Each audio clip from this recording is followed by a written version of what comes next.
orang Islam lebih beriman kepada takdir. Yang mana kita orang Islam, orang mukmin ni, kita tak perlu takut. Okey, tak perlu takut kalau ada benda yang tidak kena kerana ianya semua datang daripada Allah. Apa kata Imam Tahawi? Imam Tahawi katakan, kalaulah seluruh manusia di dunia ini, di alam ini, cuba nak memberi mudarat kepada kita. Contohlah kan, satu dunia cari nak bunuh seseorang tu. Tapi kalau Allah kata orang ini selamat, maka akan selamat. Dan kata Imam Tahawi lagi, kalaulah contoh, seluruh manusia, seluruh makhluk di dunia ini cuba nak memberi manfaat, nak memberi kebaikan kepada seseorang ini. Tapi kalau Allah kata orang ini tak kalau Allah kata orang ini akan dapat mudarat juga, maka akan mendapat mudarat. Contoh, ada seseorang, dia diuji dengan penyakit. Datanglah doktor pakar yang macam mana sekalipun, dari negara mana pun, dari planet mana pun untuk bantu rawat orang sakit ini, tapi kalau Allah kata dia sakit, dia memang sakit. Atau contoh, ada seorang ni dia sihat, ramai semua orang dalam dunia ni nak cuba bunuh dia. Kalau Allah kata dia selamat, dia selamat. Begitulah takdir. Okey, begitulah takdir. Apa saja yang berlaku, walaupun ianya buruk ke, baik ke, ingat semua tu datang daripada Allah dan segala perkara yang berlaku pasti ada hikmah. Pasti ada hikmahnya. Jadi jangan kita risau, jangan kita takut. Jangan kita gelabah. Contoh, alamak, laptop saya ni kan buat hal pula tak dapat nak pancarkan slide. Oh, batalkan, kita cancel kuliah. Tak, jangan. Teruskan. Sebab semua ini ada hikmah. Allah tahu apa yang lebih terbaik. Okey, jadi insya-Allah pada malam ini kita akan membicarakan tentang perkara-perkara yang membatalkan solat. Sebelum ini kita dah cerita tentang rukun solat, kita dah cerita tentang sujud sahwi. Kalau kita terlupa, contoh terlupa rukuk, apa kita kena buat? Kita terlupa sujud, apa yang kita kena buat? Kita terlupa baca Al-Fatihah, apa yang kita kena buat? Semua itu kita dah cerita dah. Sekarang ni kita nak cerita perkara yang mana kalau kita buat perkara itu memang akan batal. Memang akan batal solat kita. Cuma dia ada detail lah. Dia ada detail. Jadi insya-Allah sama-sama kita ikhlaskan niat kerana Allah untuk belajar ilmu agama. Jangan lupa kita berniat i'tikaf di dalam masjid ini sebab kita akan memasuki bulan Zulhijjah. 1 Zulhijjah kita disunatkan, 1 sampai 8 Zulhijjah kita disunatkan untuk berpuasa sunat. Kemudian ada puasa-puasa sunat Arafah dan sebagainya lah. Banyak. Kita banyakkan amal ibadah pada bulan Zulhijjah supaya Allah menerima amalan kita dan memberikan ganjaran yang besar, insya-Allah. Jadi, perkara yang membatalkan solat, yang pertama adalah berhadas. Berhadas kecil dan juga berhadas besar. Sekali lagi saya sebutkan, jangan kita faham hadas kecil, hadas kecil maksudnya kencing. Hadas besar maksudnya buang air besar ataupun bahasa kita sebut berak. Bukan. Hadas kecil maksudnya kita membuat sesuatu perkara yang membatalkan wuduk kita. Apa perkara yang membatalkan wuduk? Ini kita dah cerita dah, kita dah explain. Iaitu keluar sesuatu daripada kemaluan depan dan kemaluan belakang. Makna kata, buang air besar, ataupun berak, ianya adalah hadas kecil, bukan hadas besar. Ada satu cerita, satu filem ni lah, saya teringat. Disebut, dia kata, "Oh, saya ni nak berhadas besar." Lepas tu member sebelah tu kata, "Eh, kau nak berak ke?" Bukan. Hadas besar bukan buang air besar. Okey? Jangan salah faham. Buang air besar adalah termasuk daripada hadas kecil. Ya, sekali lagi. Kalaulah seseorang itu batal wuduknya ketika solat, seperti keluar sesuatu daripada kemaluan depan ataupun kemaluan belakang, tak kisahlah cecair ke, angin ke, apa pun, batal solatnya. Ataupun tersentuh ajnabi, wanita ataupun lelaki bukan mahram, tersentuh tersentuh sepupu kita ke kawan kita yang berlainan jantina, maka batal wuduknya, ianya membatalkan wuduk sekaligus membatalkan solat. Apa lagi? Hilang akal ataupun tertidur. Ni ada orang tanya juga, "Ustaz, saya solat subuh." Okey, solat subuh kita sujud, kan? Imam sujud lama sangat, tertidur. Kita tertidur. Ada seorang kawan saya waktu zaman belajar dulu, tengah tahiyat akhir ke tengah sujud. Saya sembahyang subuh sebelah dia, okeylah kita dah bangun, Allahu Akbar, bangun dari sujud. Member sebelah ni maaf, dia tengah tahiyat akhir, tengah tahiyat akhir. Okeylah tengah tahiyat akhir, imam dah bagi salam, "Assalamualaikum warahmatullahi." "Assalamualaikum." Member sebelah masih lagi baca tahiyat, masih lagi baca tahiyat. Imam dah baca doa, "Allahummaghfir lana dzunubana." Member sebelah masih lagi tahiyat. Saya pelik. Betul dalam hadis kata, selepas baca tahiyat, baca doa, "Allahumma inna na'udzubika min adzabil qubur wa min adzabi jahannam." Itu sunat. Sepatutnya antara sunat yang kita boleh lakukan ketika habis baca tahiyat sebelum memberi salam, kita baca doa yang tersebut. "Allahumma inna na'udzubika min adzabil qubur wa min adzabi jahannam wa min fitnatil mahya wal mamat wa min syarri fitnatil masiihid dajjal." Kita disunatkan membaca doa tersebut. Saya terpelik, lama betul dia baca doa tersebut. Rupanya dia tertidur. Rupanya dia tertidur. Macam mana tu ustaz? Dia tertidur dalam keadaan solat. Ataupun ada satu video Ustaz Abdul Somad yang Indonesia tu, dia bagi cerita. Ada orang tengah berdiri gini, tertidur. Member sebelah memang rapatlah. Maksudnya jemaah kiri kanan rapat, kepit dia. Dia pun syok tidur sebab ada orang tolong cover dia. Kalaulah salah seorang ni bergerak sikit, orang ni akan jatuh lah. Jadi macam mana tu? Tertidur di dalam solat. Adakah membatalkan solat ataupun tidak? Kita telah sebut, maaf, kita telah sebut sebelum ni, kalaulah sekiranya tidur itu tetap papan punggung, maka wuduk tidak batal sekaligus solat tidak batal. Dengan erti kalaulah dia tidur dalam keadaan orang kata, okey, apa maksud tidur tidak tetap papan punggung? Gini, kalaulah seseorang tertidur dalam keadaan duduk yang mana maaf saya sebut lubang, punggung kita, okey, lubang punggung kita memang rapat ke tempat duduk, rapat sampai kita rasa tekanan lah, sampai rasa tekanan. Sekira-kira susah untuk angin keluar. Kalau kita tidur dalam keadaan macam ni, tak bergerak, maka wuduk tidak batal, sekaligus solat tidak batal. Tetapi contoh, dia tidur dalam keadaan sujud. Dalam keadaan sujud, makna kata punggung dia memang terbuka, terdedah. Maka ketika itu wuduk dia batal, solat dia batal. Sama juga kalau dia tidur dalam keadaan berdiri. Dalam keadaan berdiri, makna kata, tidur yang tak batal wuduk adalah tidur yang kita duduk. Kita duduk dengan tetap. Maknanya kalau berdiri ke, sujud ke, ianya membatalkan wuduk dan membatalkan solat. Okey. Sama juga kalau contoh kita duduk tahiyat kan. Orang kata, "Ustaz, tu dia tidur dalam keadaan duduk." Kalau dalam keadaan duduk, punggung dia tetap, okeylah. Tapi bayangkan kalau dia bergerak-gerak. Kalau dia tidur dalam keadaan punggung dia bergerak, maka batal wuduk dia, batal solat dia. Macam tu cerita dia. Okey. Jadi perkara pertama yang membatalkan solat adalah hadas kecil. Hadas kecil ialah perkara kita membuat perkara yang membatalkan wuduk. Tidur, sentuh wanita ataupun lelaki ajnabi, keluar sesuatu daripada kubur ataupun dubur, dan juga sentuh kemaluan kita dan sentuh kemaluan anak Adam. Sentuh kemaluan depan ataupun sentuh kemaluan belakang. Sentuh kemaluan belakang ni, maaf saya sebut, sentuh lubang, bukannya papan punggung. Okey, sentuh lubang baru batal wuduk dia. Alright. Yang kedua, perkara yang membatalkan, solat adalah dia berhadas besar. Berhadas besar tu macam mana? Again, sekali lagi, hadas besar bukannya buang air besar. Hadas besar adalah seperti maaf sebut keluar air mani. Keluar air mani. Tengah solat keluar air mani, maka batal solat. Ataupun keluar darah haid, keluar period, maka batal solat dia. Ada lagi seperti jimat dan sebagainya, cuma mustahil lah nak berlaku jimat ketika solat kan, bersetubuh ketika solat. Jadi saya cerita benda yang realiti sahaja. Untuk benda-benda detail tu saya tak ceritalah di level sekarang ni. Okey. Walaupun tak sengaja tengah-tengah solat tiba-tiba terkentut. Tak sengaja ni ustaz, tak sengaja. Ya, tak sengaja, batal solat dia. Batal solat dia. Dan dalam hadis kat sini dia kata, dia ah, ada hadis mengatakan contoh, kita tengah solat berjemaah, ramai ni. Tiba-tiba kita terkentut. Maka kita kena keluar solat.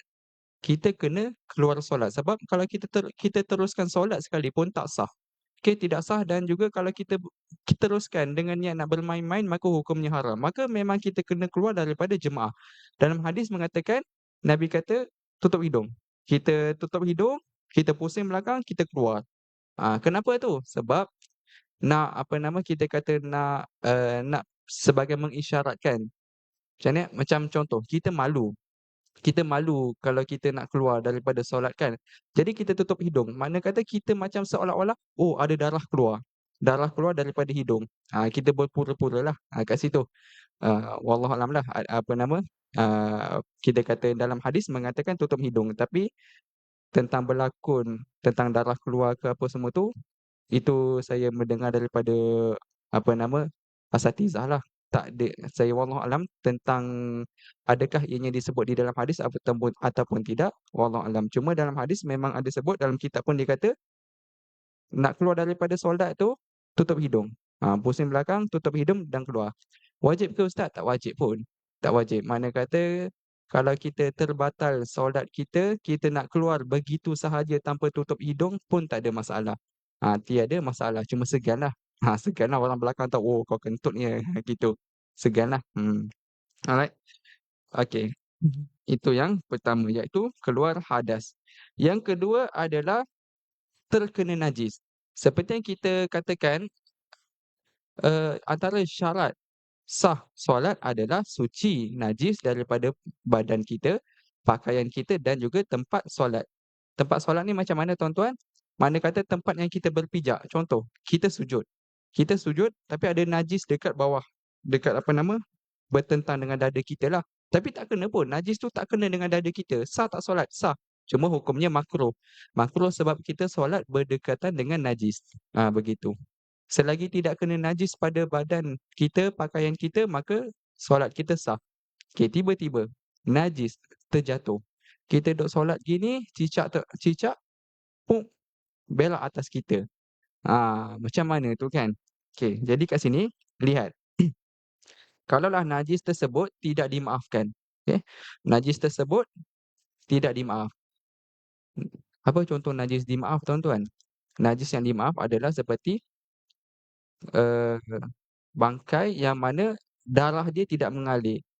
Contohnya kita kata lalat kan, lalat yang mana kalau kita koyakkan dia, darah dia tidak mengalir.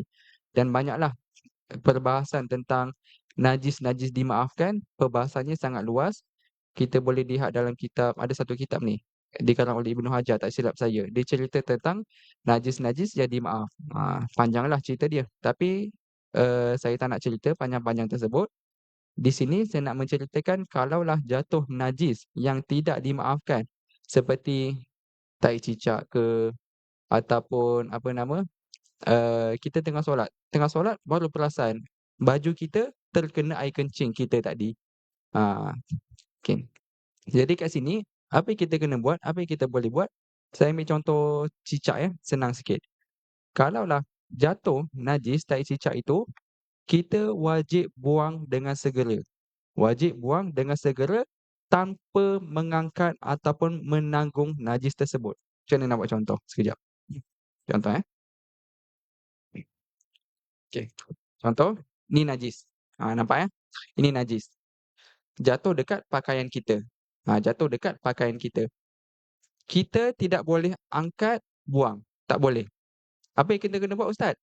Buatlah apa cara sekalipun asalkan najis itu jatuh tanpa kita menyentuh. Contoh tiup. Kita tiup ke ataupun kita goyang. Kita goyang-goyangkan sampai ianya terjatuh. Sama juga dekat atas kopiah. Atas kopiah senang sikit. Kalau atas kopiah, just tolak saja kopiah. Tolak saja kopiah sampai terjatuh. Tolak saja kopiah. Ataupun pakai ridak kan. Najis jatuh atas ridak kita. Jadi, jatuhkan saja ridak tu. Sekali dengan najis itu terjatuh. Tak boleh pegang, tak boleh angkat. Kenapa Ustaz? Sebab bila mana kita pegang ni. Kita tengah solat, tangan kita pegang najis. Kita pegang ni pun tak boleh. Begitu cerita dia. Okey. Itu kalau najis yang kering. Kalau najis yang basah macam mana? Jatuh, kita goyangkan pun najis jatuh tapi ada kesan. Ada kesan. Maka kata ulama keluar. Keluar daripada solat, basuh, pergi basuh dan masuk semula dalam solat. Kena wuduk balik tak? kena wuduk balik tak tuan-tuan puan-puan sekalian? Contoh apa nama, jatuh najis. Jatuh najis, pergi keluar, basuh. Kena wuduk balik tak? Ni kita dah belajar dah. Siapa kata kena wuduk?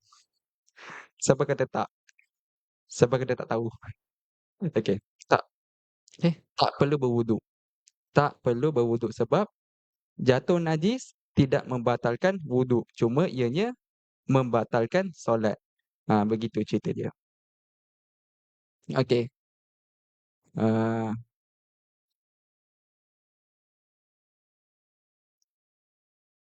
lagi kat sini, okey. Itu kalau najis. Ustaz, saya tengah solat, hingus terkeluar. Hingus terkeluar. Batal tak? Tak batal sebab hingus bukan najis. Hingus bukan najis. Ah, okey. Kemudian antara perkara yang membatalkan solat yang ketiga adalah terbuka aurat. Okey, terbuka aurat.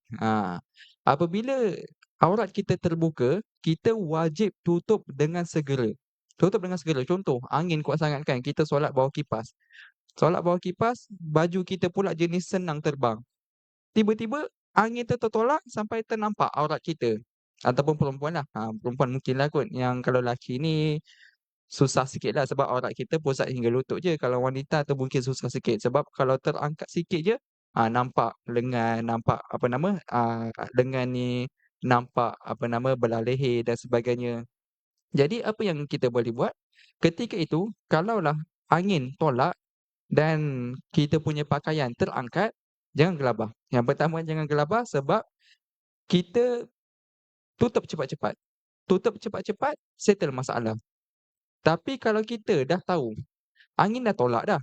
Angin dah tolak, memang kita nampak aurat terbuka. Kita pun buat relax, relax dulu, tengok kiri kanan, baru tutup. Maka ketika itu solat kita batal. Kita perlu tutup cepat-cepat, sekadar mana? Sekadar tomak ninah tu Tamak Nina tu lebih kurang 1 ke 2 saat lah. Okey, 1 ke 2 saat. Nampak saja aurat terbuka, dalam tempoh 1 ke 2 saat, wajib tutup dengan segera. Wajib tutup dengan segera. Okey. Kemudian, itu yang ketiga. Yang keempat adalah bercakap. Tak sengaja berkata-kata. Ini pun antara isu juga. Antara isu yang selalu orang tanya. Contoh, kita tengah solat. Kita tengah solat, ada orang panggil kita. Contohnya ada seorang anak solat, ibu dia panggil, "Along, mai sini tolong ibu jap." Budak tersebut tak sengaja, "Kejap ibu." Tak sengaja cakap. Batal ataupun tidak solatnya? Maka dia ada perincian. Ada perincian. Dengar elok-elok. Perincian ni adalah kalaulah seseorang, dia ada dua, bercakap dengan sengaja dan bercakap dengan tak sengaja. Sengaja dengan tidak sengaja. Kalau dia bercakap dengan sengaja, maka 2 huruf batal. Contohnya, maaf, 2 saya cakap 2 huruf, betul lah, 2 huruf. 2 huruf batal. Maksudnya macam ni, contoh kita kata, eee, kita solat, kemudian ibu panggil, "Along, tolong kejap." Kita tahu kita dalam solat dan kita sengaja bercakap, "Kejap ibu." "Kejap ibu." Berapa huruf dah tu? Ah, JAPIBU. Banyaklah huruf. Tapi setengah ulama dia mengatakan huruf dalam bahasa Arab, tak kisahlah, ala kulli hal. Kalaulah perkataan itu lebih daripada 2 huruf, maka batal solat dia. Ini kalau dia kata dengan sengaja. Kalau dia kata dengan sengaja. Ataupun ulama kata boleh jadi 1 huruf. 1 huruf yang memberi makna. Contohnya, cuma 1 huruf yang memberi makna tidak ada dalam bahasa Melayu lah. Dalam bahasa Arab ada. Contohnya orang Arab. Orang Arab dia sebut qi, huruf qaf baris bawah, qi. Qi itu dalam bahasa Arab membawa makna wiqayah, iaitu apa nama? Jauhkan. Qi dalam bahasa Arab maksudnya jauhkanlah.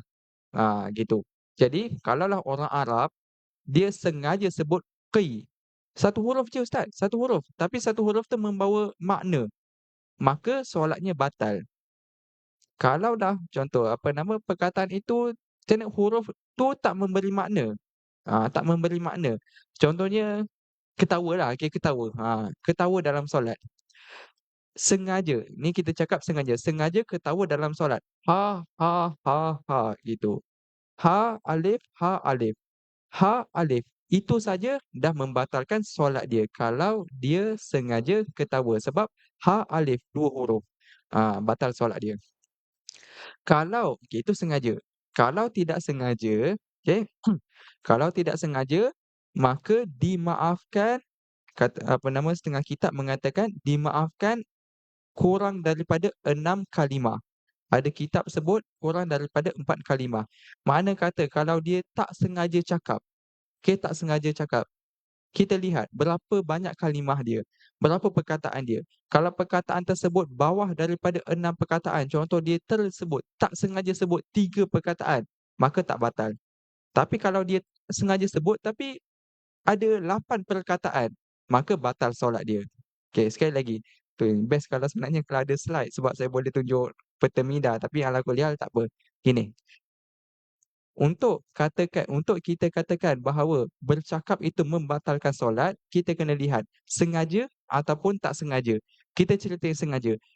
Kalaulah seseorang itu sengaja cakap, okey, sengaja bercakap, maka 2 huruf. Kalaulah satu perkataan itu, apa yang kita cakapkan itu ada 2 huruf, 2 huruf saja, batal solat. Bukan 2 perkataan. Okey, bukan 2 perkataan tetapi 2 huruf. Okey, batal solat. Kalau kita kata tak sengaja, tak sengaja, maka belum batal lagi. Tengok berapa banyak perkataan dia sebut. Kalau kurang daripada 6 perkataan, tak batal. Kalau lebih daripada 6 perkataan, batal. Begitu. Antara isu yang lain yang orang bincangkan berdehem. Okey, berdehem. Gitu.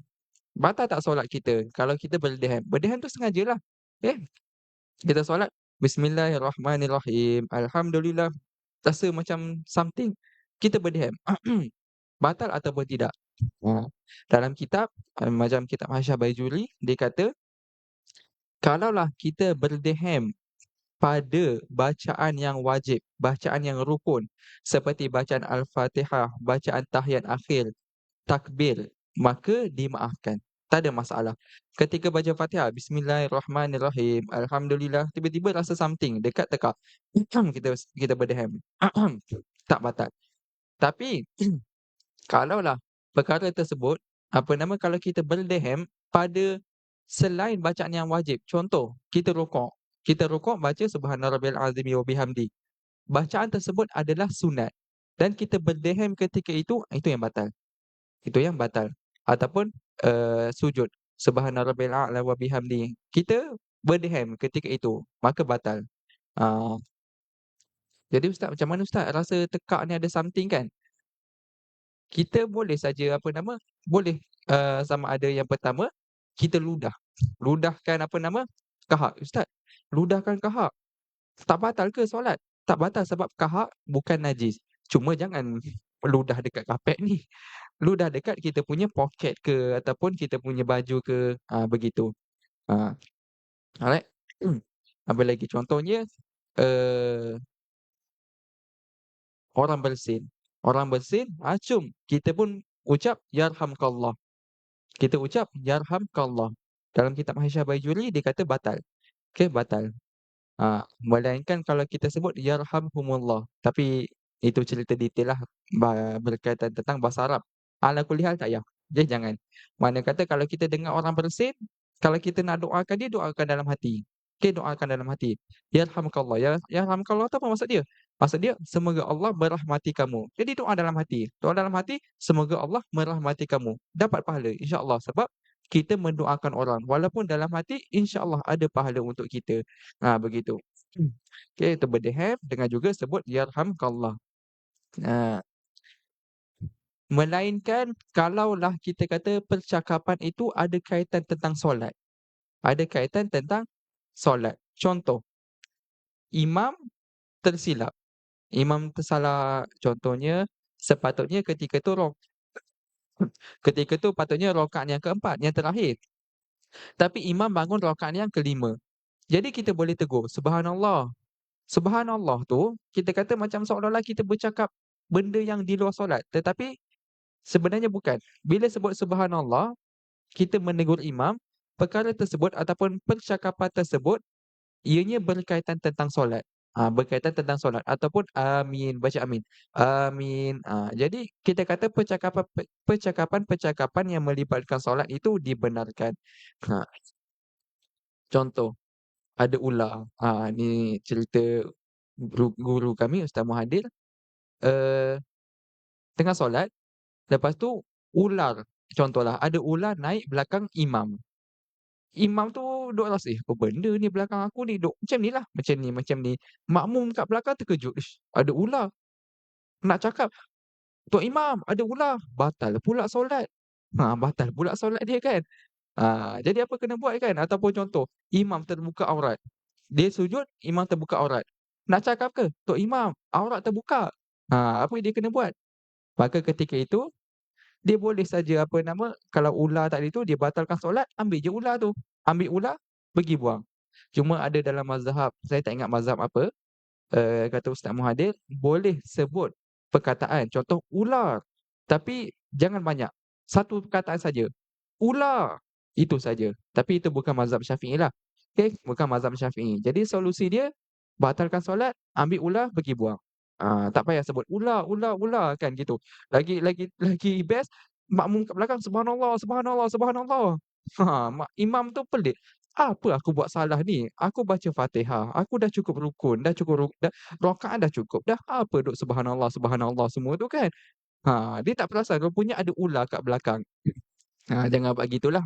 Nampak je ada benda-benda ular ke apa semua, ambil. Ambil dan pergi buang. Ha, kalau contoh terbuka aurat tadi. Okey, terbuka aurat tadi, kalau boleh bergerak depan sikit untuk tutupkan aurat imam, itu lebih eloklah. Lebih elok sebab kita kata daripada kita batalkan solat, kita tutupkan aurat tok imam, kan kita kena ulang balik solat. Jadi kalau kita boleh jalan depan sikit, tolong tutupkan aurat, balik semula ke belakang, dibolehkan. "Ustaz, tak batal ke Ustaz kalau bergerak?" Nanti kita cerita tentang pergerakan yang membatalkan solat. Alright, itu bercakap. Okey, bercakap yang membatalkan solat. Sekali lagi, kena tengok sengaja ataupun tak sengaja. Kalau tak sengaja, tengok perkataan itu lebih ataupun tidak daripada 6 perkataan. Kalau lebih daripada 6 perkataan, batal solat. Kalau kurang, maka hukumnya tidak batal. Okey. Kemudian perkara yang membatalkan perkara yang membatalkan solat yang seterusnya adalah melakukan perkara yang membatalkan puasa. Contohnya makan, minum. Makan, minum dia ada detail sekejap lagi. Muntah dengan sengaja, masukkan sesuatu di dalam ruang rongga yang terbuka, ini kita dah cerita ya, dalam bab puasa hari tu. Contohnya kita sengaja muntah, batal solat kita. Sengaja makan, batal solat kita. Cuma makan dia ada pendetailan lah, dia ada pendetailan sedikit. Ha, Ni biasa berlaku, contoh, kita dah makan. Lepas kita makan, kita pergi masuk solat, kita rasa ada sesuatu dalam tekak kita, lalu kita telan. Batal ke tidak? Adakah ianya dikira sebagai makan? Ha, jadi gini, eee, jap kalaulah kita kena tengok, kalaulah seseorang itu, dalam keadaan tak sengaja, sama juga, sengaja dengan tidak sengaja. Kalaulah kita kata tak sengaja tertelan makanan, maka tengok, kalaulah makanan itu sedikit, kecil, sebesar kita kata sebiji beraslah, okey, sebiji beras. Kalau makanan itu kecil macam biji beras dan kita tertelan tak sengaja, tak batal solat. Okey, tidak batal. Tapi contoh tiba-tiba kan, kita tak ingat, jaranglah berlaku, tak ingat pun kita dalam solat. Kita pergi ambil air, kita pergi minum. Batal tak solat? Batal. Sebab kalau kata, "Ustaz, saya tak sengaja pun."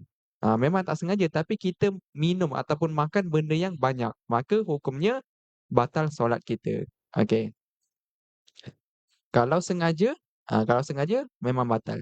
Memang batal walaupun sedikit. Jadi biasanya tak sengajalah. Okey, biasanya yang berlaku tidak sengaja. Kalau tak sengaja tertelan makanan, contoh sisa-sisa makanan tak sengaja tertelan, kita lihat, kalaulah sisa tersebut, makanan tersebut kecil, kecil sangat-sangat, maka tak batal solat dia. Kalau besar, makanan tu besar, maka batal solat dia. Okey. Yang ketujuh, ni yang penting, pergerakan. Bergerak 3 kali berturut-turut. Ni biasa orang tanya, pergerakan 3 kali berturut-turut dalam solat. Saya ringkaskan, gini, pergerakan yang membatalkan solat adalah pergerakan yang 3 kali dan berturut-turut. Apa maksud dia? Kalaulah pergerakan itu tidak berturut-turut, maka tidak batal solat. Contoh, Bismillahirrahmanirrahim. Alhamdulillah, angkat tangan. Alhamdulillahirabbil alamin. Okey, angkat tangan, kemudian duduk dulu. Duduk sekejap, kan duduk sekejap, kemudian turun balik, kan. Kemudian duduk sekejap, naik semula kali kedua. Kali kedua, tapi ianya tidak berturut-turut. Okey, naik satu, okey berhenti, turun. Okey, turun berhenti sekejap, naik kali kedua. Naik kali kedua, berhenti, turun. Naik kali ketiga, berhenti, turun. Sampai 5 kali ke 10 kali ke, selagi ianya tidak berturut-turut, maka tidak membatalkan solat. Yang batal solat adalah berturut-turut. 1, 2, 3, berturut-turut, tak terpisah, ianya batal solat. Okey Ustaz, contoh, saya melakukan pergerakan tetapi anggota yang berbeza. 1, 2, 3. Contoh Ultraman, buat Ultraman time tengah solat. 1, 2, 3. Walaupun pergerakan anggota yang berbeza, maka ianya dikira 3 kali. Ataupun dalam kitab dia kata 1, 2, 3. Maksudnya 1 tangan kanan, 2 tangan kiri, kepala, 3. Maka 3 ini dah dikira sebagai 3 kali walaupun anggota yang berbeza. Begitu. Okey. Okey Ustaz, okey 3 kali pergerakan.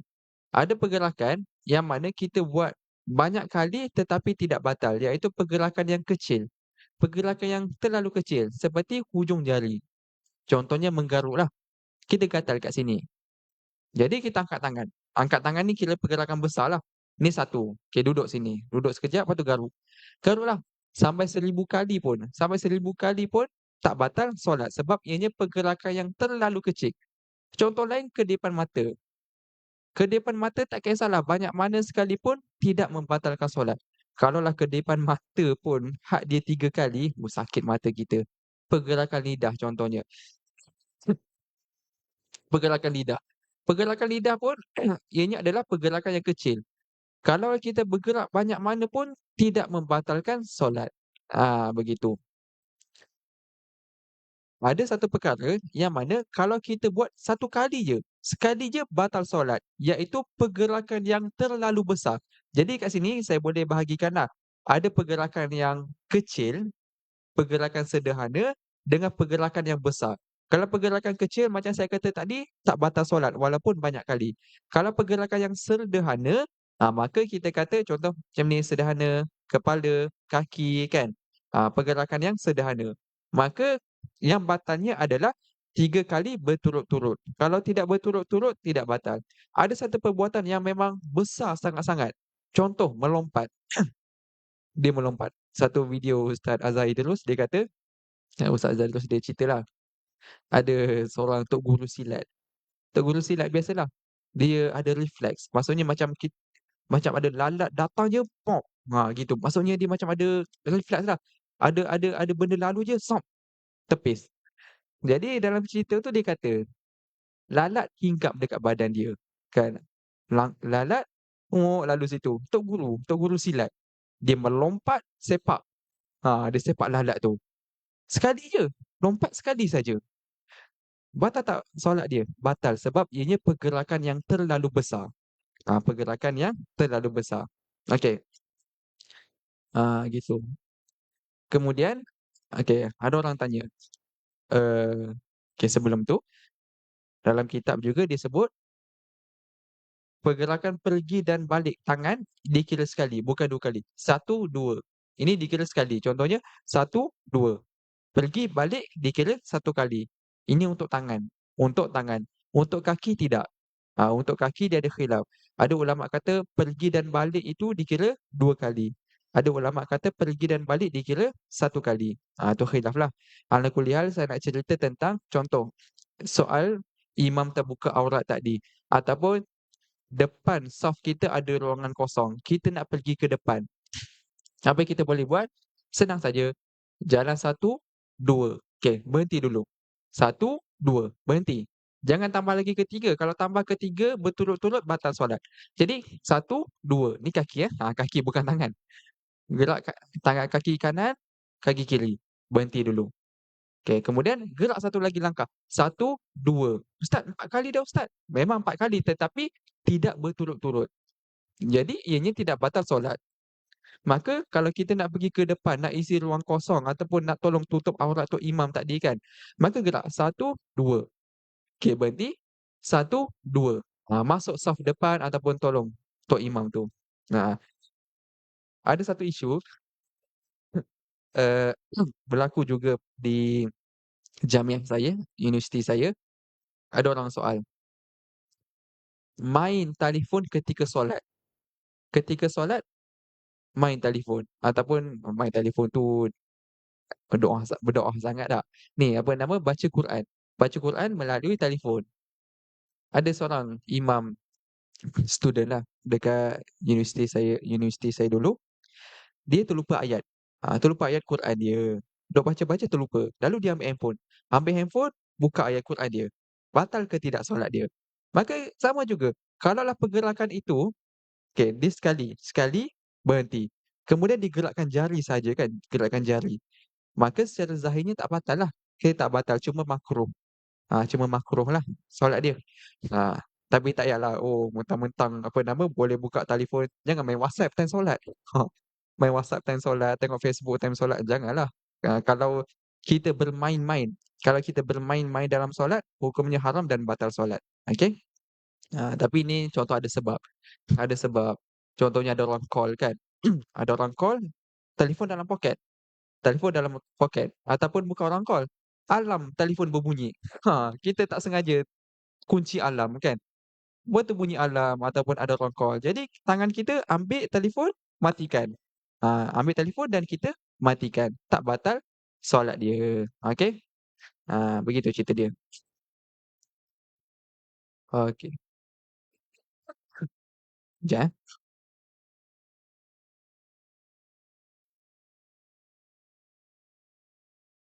Okey. Kemudian perkara yang membatalkan seterusnya adalah niat memutuskan solat. Okey, niat memutuskan solat. Tengah solat, aku nak putuskan solat. Ketika itu batal solat dia. Ataupun dia ragu-ragu. Contoh, dia tengah solat hujan turun. Hujan turun lepas tu, alamak, kain kat depan tak angkat lagi. Nak batalkan solat ke tak nak? Nak batalkan solat ke tak nak? Ragu-ragu. Ketika itu batal solat dia. Okey, tak boleh ragu-ragu. Kalau nak teruskan, teruskan. Nak batal, ni apa nama, cuma kata ulama, haram membatalkan solat tanpa darurat ataupun tanpa hajat lah. Kalau saja-saja batalkan solat tanpa sebab, hukumnya haram. Okey? Azan 8.27 kan? Uh, okey, azan dululah. Saya habiskan satu satu lagi ni.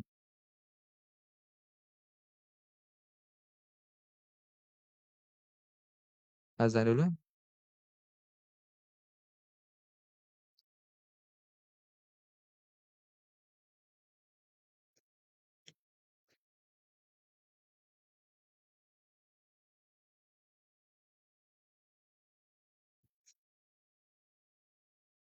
Siapa azan?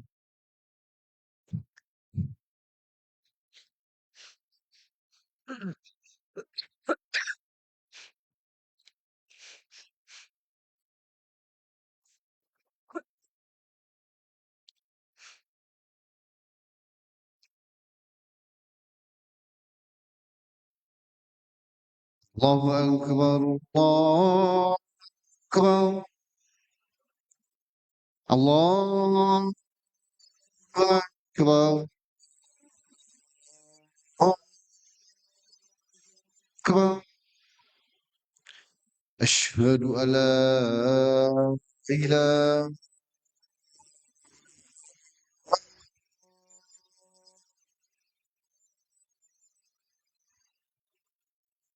أشهد أن لا إله إلا الله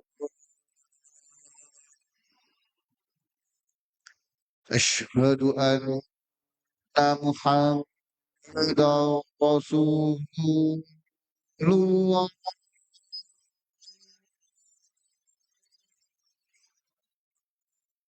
أشهد أن محمدا رسول الله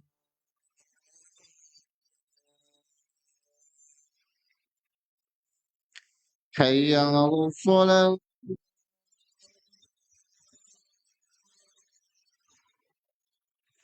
حي على الصلاة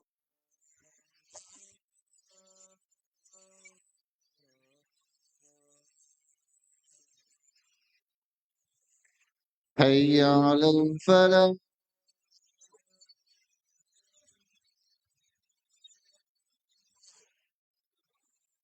حي على الفلاح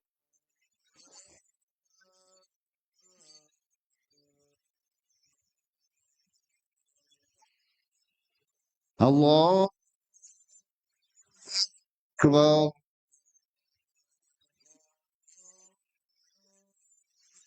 أكبر لا إله إلا الله